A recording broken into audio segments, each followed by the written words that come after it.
when you're focused on what people are doing, this person, and you're comparing and you feel behind and you think of your age and you think of the timeline that you should be operating on, you are dismissing your humanity, in which not everybody starts at the same place. Maybe you didn't have the support growing up. Maybe you were in survival mode all of your life. Maybe you had to make sacrifices. And sometimes we think that we want something really bad. But if it was given to us, we wouldn't even know what to do with it. We wouldn't handle it well. Hold on. Before we get started about what's on your heart, let's just take a breath. Nothing more, nothing less, so that you can activate your rest and relax nerve.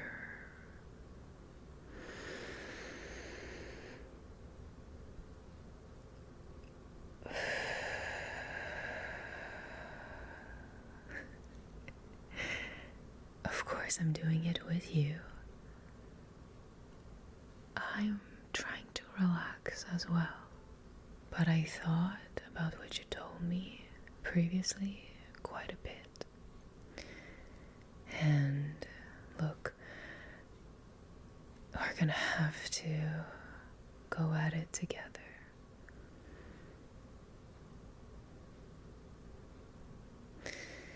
It's a loaded topic.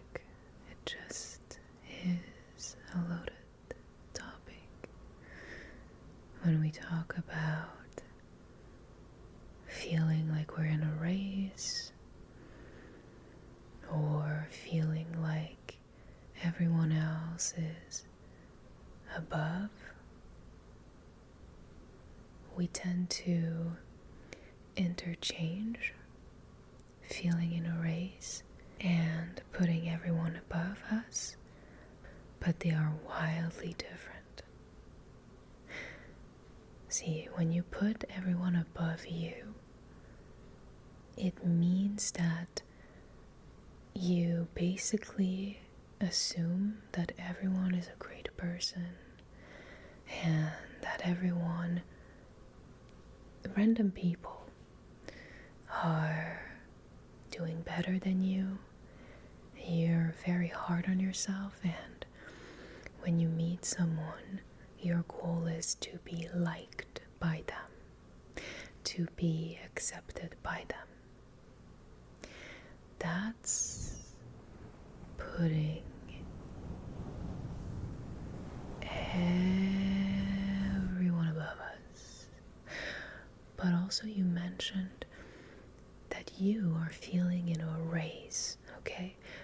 So that's what we're going to be focusing on.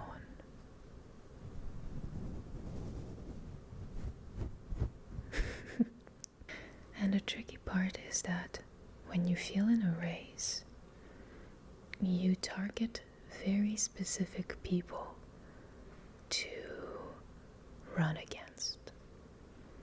And you target people that seem to be doing better than you.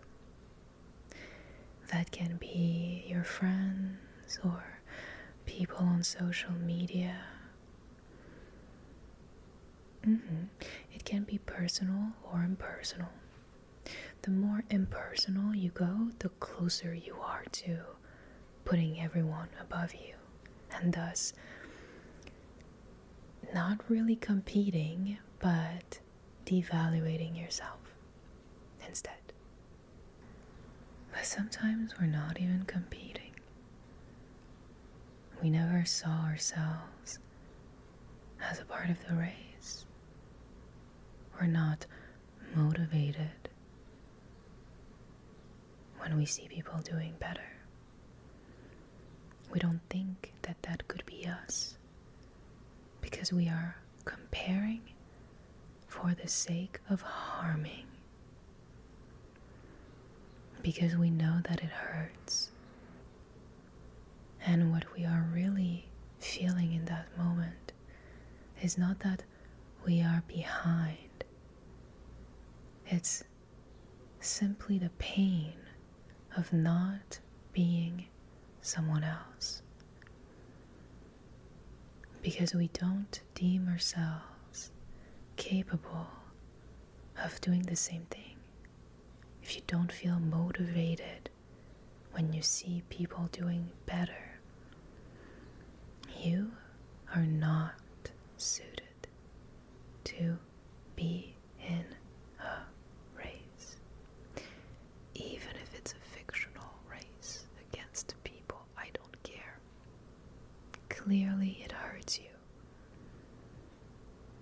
because you go look at what people are doing, you feel like you're not doing as good, you hate yourself for not doing as good, and you double down on the things that are hurtful to you to make you feel punished or feel even more pain. And this is why in the beginning I asked you to make a differentiation between being in a race where your focus is to win, and you look around and you see people doing better, doing worse, and you motivate yourself through that. I told you in the beginning, do not confuse that with looking at everyone else, thinking that you are the bad one, you are lazy, you don't deserve to reach your goals, it will never happen. When you reinforce these thoughts, what you are really reinforcing is that self-hate. Because realistically and seriously, who cares? You know, life can't be a race, because for that you need to be competing with people. But that's not your situation. You are making it your situation, not to motivate yourself, but to hurt yourself. Therefore, you must understand that your journey in life is yours. And oftentimes, when you take the shortcuts, they hurt in the end. You know, I've learned that everything that comes fast, quick, and easy leaves at the same pace. And sometimes we think that we want something really bad, but if it was given to us, we wouldn't even know what to do with it. We wouldn't handle it well. If you are not happy with your current situation, you are not ready for more. If you don't feel at peace with your current situation, because more responsibilities can mean better leadership, and you cannot lead in a better way if you are deeply unhappy deep down. But also, sometimes more responsibilities require a foundation that is solid, on which you can trust, you can rely, and you can always be motivated by.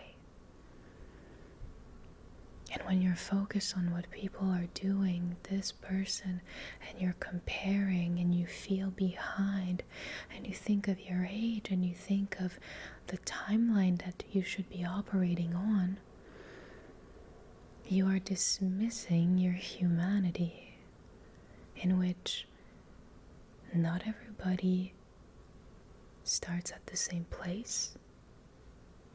Maybe you didn't have the support growing up. Maybe you were in survival mode all of your life. Maybe you had to make sacrifices to pay for your parents' expenses. You haven't experienced a whole lot because you had to put all of your focus and attention in one place. Maybe you have a neurodivergence, which does impact the way you think and you do things. And when you take your humanity, your individuality in the mix, it's hard to compare and to compete, because when you look at someone's pictures or you are having a small talk conversation with someone, you don't see the back end. You have no idea if they have self-compassion, self-acceptance, self-trust, and thus their self-actualization comes from a place of love and not fear. In your comparison, you assume that you're the only one worried, afraid, feeling behind. But they're not going to tell you if they feel that way. Technically, feeling behind is something that everyone will experience at least once in their life. Because you could always be doing more, you could always be doing better, you could always be a little more like them and a little less like you. But if you truly were meant to be there right now, trust that you would. And in the process of becoming who you are, you do not need to pretend to be a final product. So, all in all,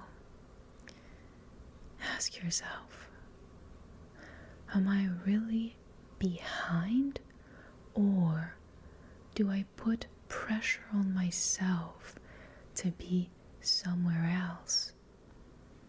And instead of focusing on that somewhere else, I put my attention on everything that I do wrong, and the time that passes, and the thing I should have accomplished.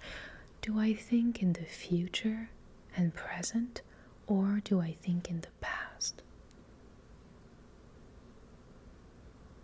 When I think about the future, am I excited? Am I happy? Or am I afraid?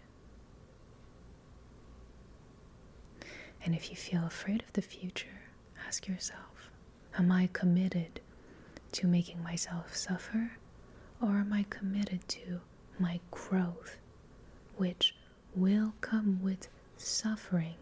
Thus, the moment that you're in could be fundamental, could be a transition, but you have to see and accept pain in that way.